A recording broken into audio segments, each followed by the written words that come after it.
Chairman Smith, Ranking Member Neal, and members of the Ways and Means Committee, thank you for the invitation to testify today. My name is Talia Dror.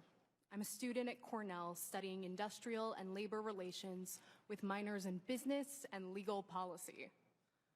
But beyond that, I am the embodiment of the American dream. I'm the child of an immigrant who fled Iran after facing religious persecution, dreaming of an America where she could openly raise a Jewish family.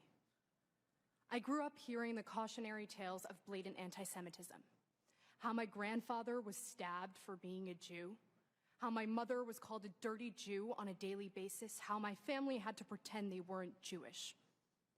But I never thought the horrific anti-Semitism they faced would follow us to the country we fled to for refuge. 39 days ago, as I witnessed the mass rape, mutilation, and massacre committed by Hamas, my reality as a college student in the United States radically transformed. Students, professors, and administrators at Cornell celebrated the massacre of innocent civilians. Just 5 days after the heinous terror attacks, the Student Assembly introduced a resolution calling Hamas, quote, an armed resistance and placing full blame for the October 7th attacks on Israel. At the hearing, I spoke about the fact that the very terrorists endorsed by that resolution called for a global day of rage the next day. I explained that as a Jewish student leader, my community is terrified to walk around the school they pay to attend because they are afraid of getting threatened, assaulted, or killed. Students at rallies chant genocidal phrases like "from the river to the sea, Palestine will be free." This is a chant that calls for the elimination of the state of Israel and all 7 million Jews inside of it. This is a chant that calls for a second Holocaust. Students scream Intifada revolution, calling for deadly terror attacks on civilians. A Cornell professor announced that he was exhilarated and energized by the Hamas attacks, by the murder of my family and friends. On October 25th, Cornell students woke up to a campus vandalized with graffiti that said Zionism equals genocide and new Intifada. That day, students walking into their classes stepped over calls for terror attacks and accusations of being genocidal for supporting the existence of the state of Israel. Cornell's administration has made firm statements on everything from Supreme Court cases to the war in Ukraine to Black Lives Matter.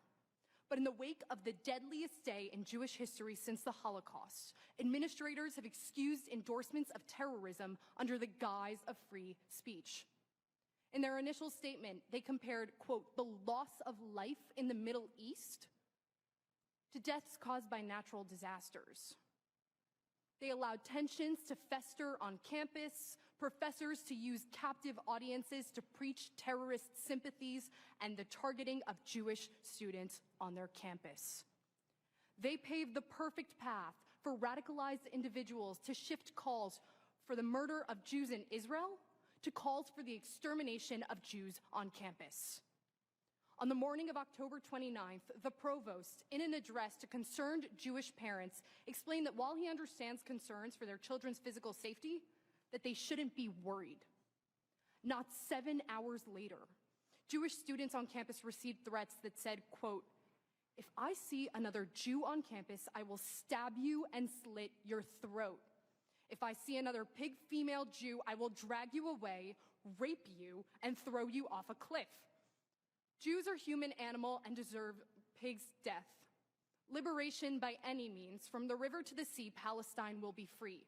Quote, gonna shoot up 104 West, the kosher dining hall. Glory to Hamas, liberation by any means necessary. That night, I sat in my locked house, pondering my mortality. I knew that with my roommates and I being openly Jewish community leaders, our apartment would be one of the first targets for someone looking to actualize the threats. I thought back to the stories my mother told me growing up. How as a young child, I found so much comfort in having the privilege of being protected by a country built on the foundation of equal opportunity and individual liberty. 2 days later, I got news that the threats were made by a fellow student. This wasn't far away. It was at the same school I worked my whole life to get into. The school I invested my family's hard-earned life savings to attend. The school that promised me they would uphold a community of belonging.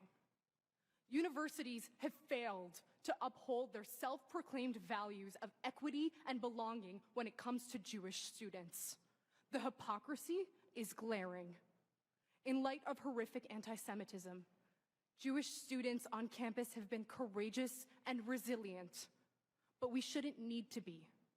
American Jewish students on campus deserve better. Thank you for the opportunity to testify.